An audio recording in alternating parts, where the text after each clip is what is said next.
Yo! Hello tout le monde, j'espère que vous allez bien, bienvenue dans cette nouvelle vidéo. Je vous avoue que c'est une vidéo complètement improvisée, j'étais en train de me maquiller et en fait j'avais envie de vous faire déjà depuis un petit moment une vidéo un petit peu update de ce qui peut se passer dans ma vie. Donc il n'y a pas eu des gros changements, mais il y en a quand même un que je voudrais aborder avec vous, puisque déjà c'est pas la première fois que je me retrouve dans cette situation. J'ai des personnes de mon entourage qui sont aussi dans cette situation. Par rapport un petit peu aux discussions que j'ai pu avoir avec ces personnes, je me suis rendu compte que c'était bien de parler de ce genre de sujet. Et voilà, je sais pas comment cette vidéo elle va se dérouler, je sais pas comment elle sera reçue aussi, mais voilà, j'avais besoin de parler et donc je me suis dit je vais prendre ma caméra, je vais filmer et ça sortira comme ça doit sortir. Et je me suis dit bon, c'est plus sympa si je me maquille en même temps, comme ça vous voyez un petit peu les étapes de mon make-up.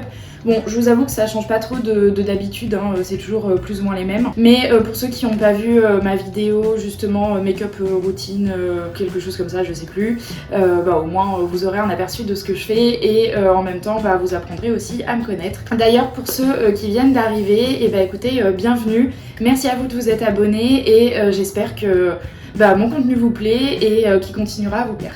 Comme je vous disais, j'étais en train de me maquiller, donc du coup j'ai déjà fait mes soins et j'ai déjà appliqué mon anti-cerne. J'ai changé d'anti-cerne. En ce moment j'utilise celui-ci que vous avez déjà dû voir plein de fois dans plein de vidéos. C'est un Maybelline, c'est le Instant Anti-Âge Effaceur Correcteur Multi-Usage. Très honnêtement, il est génialissime, je l'adore.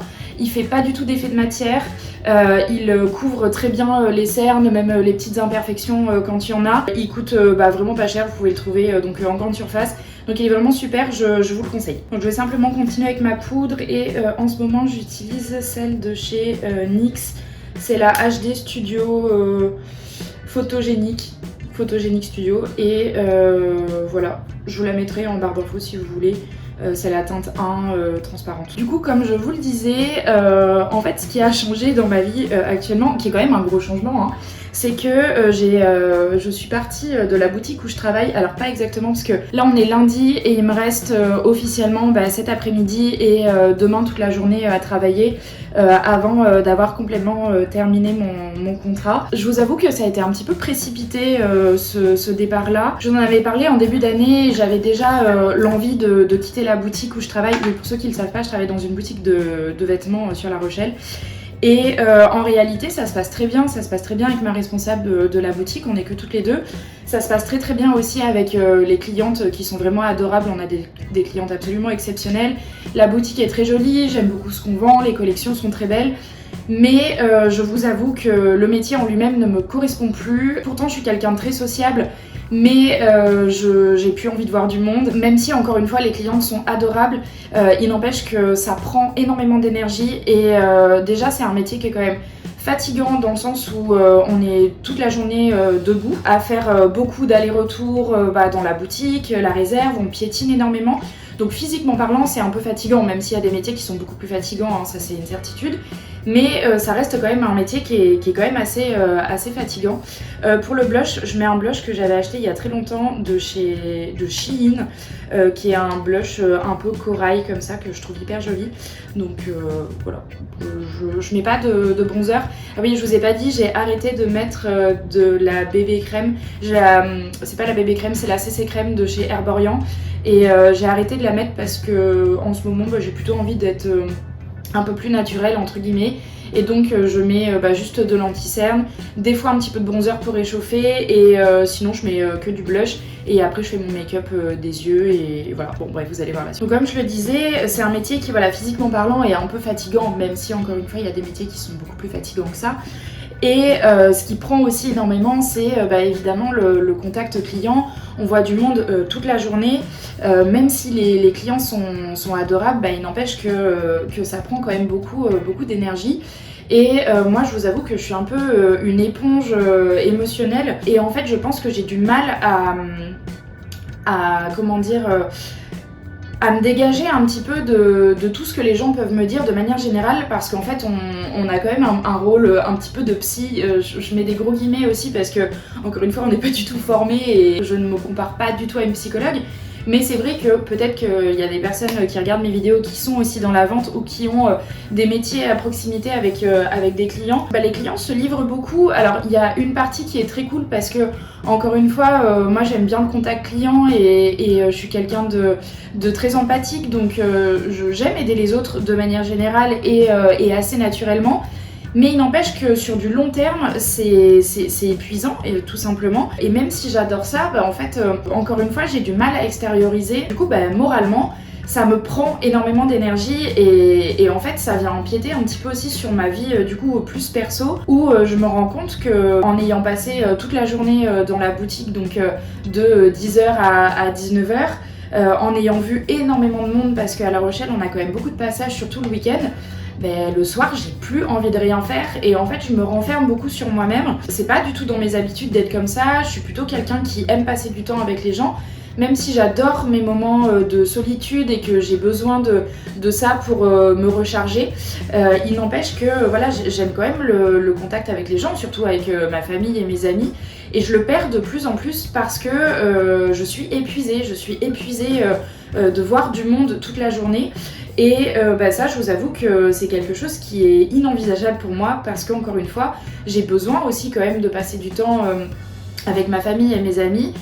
Donc pour ces raisons-là, j'avais déjà donc l'envie de partir. Et la deuxième raison qui a fait que...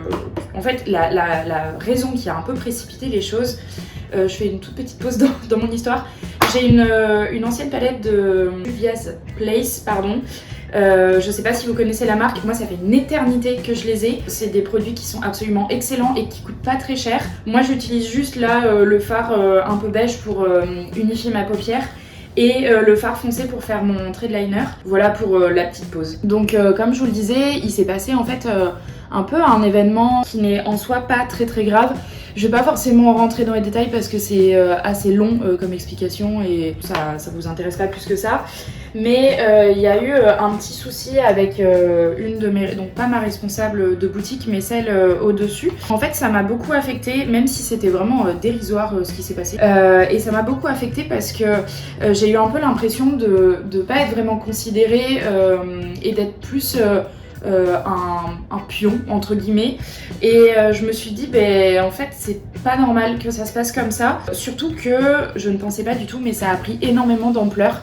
Une petite minute, je fais mon trait de liner parce que sinon je vais faire n'importe quoi. Ça fait plus de 10 ans, je pense que je me fais des traits de liner et j'arrive encore à les foirer avec du fard, c'est quand même impressionnant. Bon là ça va parce que j'ai rattrapé, mais la galère. Bon bref, et donc du coup ce qui s'est passé c'est que voilà, ça a pris une ampleur mais énorme, et à partir de ce moment là je me suis dit mais je comprends pas déjà comment ça a pu prendre autant d'ampleur, et en plus de ça, si ça doit se passer comme ça, très honnêtement j'ai plus rien à faire ici parce que déjà le petit truc tout minime, tout petit du début a fait que je me suis vraiment encore une fois pas sentie considérée. Et le fait que ça prenne une ampleur aussi énorme, je me suis dit mais en fait c'est pas du tout une... Enfin, il n'y a pas de communication, le management il est vraiment pas bon, et moi je peux pas travailler dans des conditions comme ça. Donc en fait j'ai pris la décision tout simplement de poser ma démission. Je vous avoue que c'est un peu risqué parce que j'ai quand même un appartement à payer, et en fait j'ai 2 semaines de préavis, donc ce qui est quand même très très court. J'ai des entretiens prévus cette semaine, donc je pense honnêtement arriver à trouver quelque chose assez rapidement, et tant mieux parce que de toute façon c'est ce qu'il faut, mais ça reste quand même quelque chose d'un peu stressant parce que forcément je démissionne, j'ai 2 semaines de préavis et après en fait je suis un peu sans rien si je trouve rien. J'ai pas le droit au chômage évidemment puisque j'ai fait une démission. Après c'était un choix de ma part et je m'en plains absolument pas, hein. Je pouvais aussi rester et subir entre guillemets, mais c'est pas dans mes habitudes de faire ça. Je suis quelqu'un qui accepte beaucoup de choses et je suis quelqu'un de très gentil, mais faut pas abuser non plus.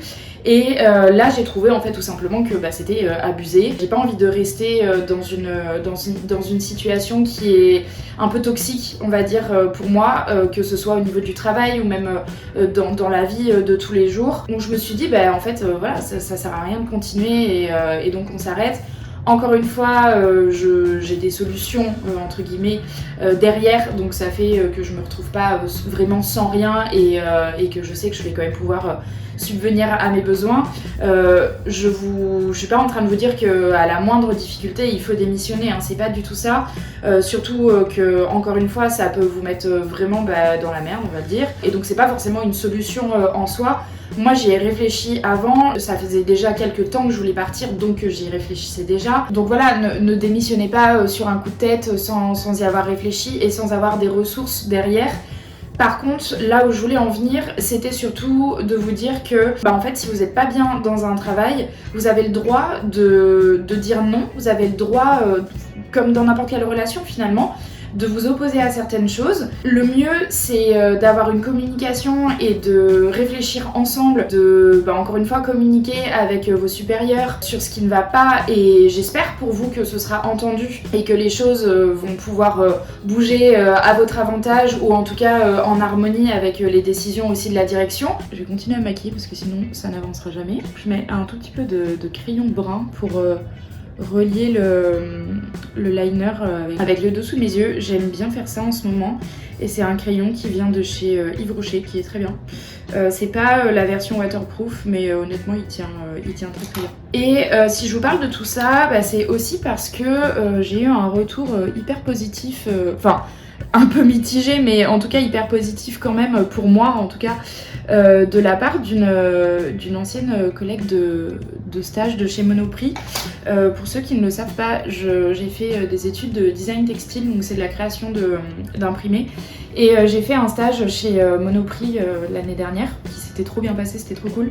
Et j'ai fait la rencontre donc, de plusieurs personnes, dont cette jeune fille que j'aime beaucoup, avec qui je suis encore en contact. Et en fait elle m'a fait un retour hyper positif en me disant voilà, en ce moment je suis au chômage, je viens de me tâcher mais c'est pas grave, je m'enlèverai après.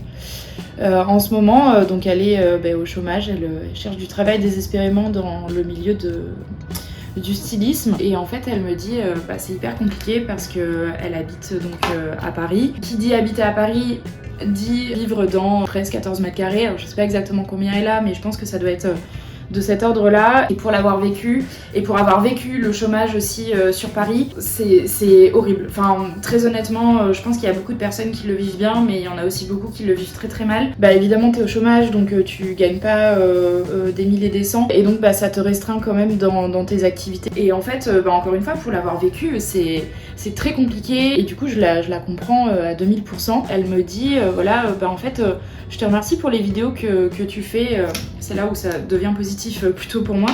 Elle me dit voilà, je te remercie pour les vidéos que tu fais parce qu'en fait je m'ennuie énormément, et le fait d'avoir des vidéos YouTube à regarder, ça m'accompagne un petit peu quotidiennement. En plus on se connaît, donc du coup elle me dit voilà, ça fait un peu comme si t'étais avec moi chez moi, et donc ça m'a fait hyper plaisir. Et du coup j'ai eu envie de vous parler un petit peu de tout ça, pour la simple et bonne raison que moi je suis en train de le vivre aussi en ce moment, même si c'est très récent, parce que justement j'ai fait cette démission, quand même dans une énergie pareille, qui est un peu compliquée, parce que là j'enchaîne plutôt du travail alimentaire. En fait je suis vraiment très très perdue, parce que mon métier de designer textile c'est très compliqué en ce moment, le marché est complètement saturé, et du coup je n'arrive pas à trouver de travail dans ce domaine-là. Donc pour pouvoir survivre, je suis obligée de faire un travail alimentaire. C'est très prenant parce que on est obligé de travailler pour subvenir à ses besoins, mais en même temps on fait quelque chose qui nous plaît pas. Donc c'est compliqué. Alors on est d'accord, il y a des choses qui sont beaucoup plus graves, et je veux pas du tout minimiser les malheurs qu'il peut y avoir dans le monde par rapport à ce que je vis ou ce que d'autres peuvent vivre. Mais je veux juste faire un petit point là-dessus, parce que en fait ça joue énormément sur la santé mentale. Moi j'essaye du coup par rapport à ça de m'en sortir grâce à YouTube notamment, et franchement je suis trop contente d'avoir ça maintenant dans ma vie, parce que ça me prend beaucoup de temps, et donc du coup les moments que je passe à créer du contenu, que ce soit pour TikTok ou pour YouTube, ça me met du coup dans une vibe qui est trop cool, et ça fait passer le temps aussi, parce que forcément mes temps libres, au lieu d'être là à ruminer, à me dire mais qu'est-ce que je vais faire de ma vie, au moins je fais ça, et vu que ça me plaît énormément, ça me met dans une énergie positive. Donc moi ça va être mon petit loisir et un petit peu mon exutoire. Ce que je peux vous conseiller, puisque en fait c'est un peu la raison pour laquelle je fais cette vidéo, c'est aussi pour essayer de vous donner des conseils pour traverser cette période-là si vous êtes dans cette période-là, c'est d'arriver à trouver un loisir qui va vous sortir un petit peu de ça. Ça peut être lire, ça peut être avoir une activité plus manuelle, ça peut être aussi écrire. Moi je sais qu'en ce moment j'écris beaucoup, alors j'écris pas du tout ni de la musique ni une pièce de théâtre, hein, clairement pas. C'est plus de l'écriture comme un journal intime un petit peu, mais ça me fait vraiment beaucoup de bien. Et donc à côté j'ai YouTube. À côté, je fais aussi du sport, j'aime beaucoup courir et ça me fait énormément de bien, donc je vais beaucoup courir en ce moment. Voilà, essayez de trouver un peu un passe-temps qui fait que et qui vous plaît vraiment et dans lequel vous vous sentez hyper bien. Juste encore une fois un exutoire et qui vous permet en fait de vous libérer l'esprit. Moi c'est ce que j'essaie de faire et du coup de me concentrer un petit peu là-dessus. Ça va être un nouveau cycle aussi pour moi, donc je vais essayer et ça peut être un bon conseil aussi, d'établir de nouvelles routines. Alors pas forcément changer toutes vos routines, mais en tout cas voilà, essayer d'être dans un renouveau et que ce soit un renouveau un petit peu complet. Essayez de garder la même base mais en ajoutant des nouvelles choses pour être aussi dans une nouvelle dynamique et donc du coup forcément être dans l'exploration d'un renouveau. J'ai aussi envie d'aller me faire couper les cheveux, donc ça je pense que je vais aller le faire certainement cette semaine. Franchement ça me met trop en joie, c'est nul, enfin c'est pas que c'est nul, mais c'est juste que c'est un petit peu dérisoire entre guillemets parce que ça reste juste se faire couper les cheveux. Mais ça fait du bien et encore une fois je pense que c'est ça qui fait que ça nous apporte du renouveau, qui fait aussi que du coup on va se sentir dans une nouvelle énergie. Donc voilà, j'essaye de vous donner des conseils un petit peu sur moi ce que je suis en train de vivre en ce moment et sur les retours que je peux avoir aussi de personnes qui sont dans cette situation. Et si vous l'êtes, honnêtement force et courage à vous, vous inquiétez pas, on est ensemble dans la même merde et c'est pas grave, la vie elle est composée de cycles, c'est une période, c'est une peut-être mauvaise période, mais essayez toujours d'en retirer du positif. Et pour terminer cette vidéo, n'hésitez pas à partager aussi vous, vos façons de faire, vos remèdes on va dire un petit peu à tout ce qui peut être morosité, etc. Moi je trouve ça toujours intéressant d'avoir vos retours sur vos façons de faire, vos habitudes et ce qui vous fait plaisir et ce qui vous permet justement de surmonter des périodes qui peuvent être un petit peu chiantes, on va le dire très honnêtement. Donc voilà, encore une fois n'hésitez pas à me dire en commentaire et à partager aussi aux personnes qui pourraient regarder cette vidéo et qui seraient intéressées. En tout cas je vous remercie d'avoir regardé cette vidéo, c'était pas forcément très simple pour moi de me livrer comme ça parce que même si je trouve que c'est important d'aborder des sujets un petit peu de santé mentale, il n'empêche que c'est aussi un moment hyper vulnérabilité pour moi et c'est pas forcément les moments les plus agréables, mais c'est pas grave, il faut sortir de sa zone de confort et parler justement pour arriver à se libérer un petit peu de tout ça. Donc voilà, je suis quand même très contente de vous avoir partagé ça et j'espère aussi vraiment que ça pourra vous apporter des solutions si vous êtes dans cette situation. Et voilà, je vous souhaite une très bonne semaine et je vous dis à très vite. Ciao!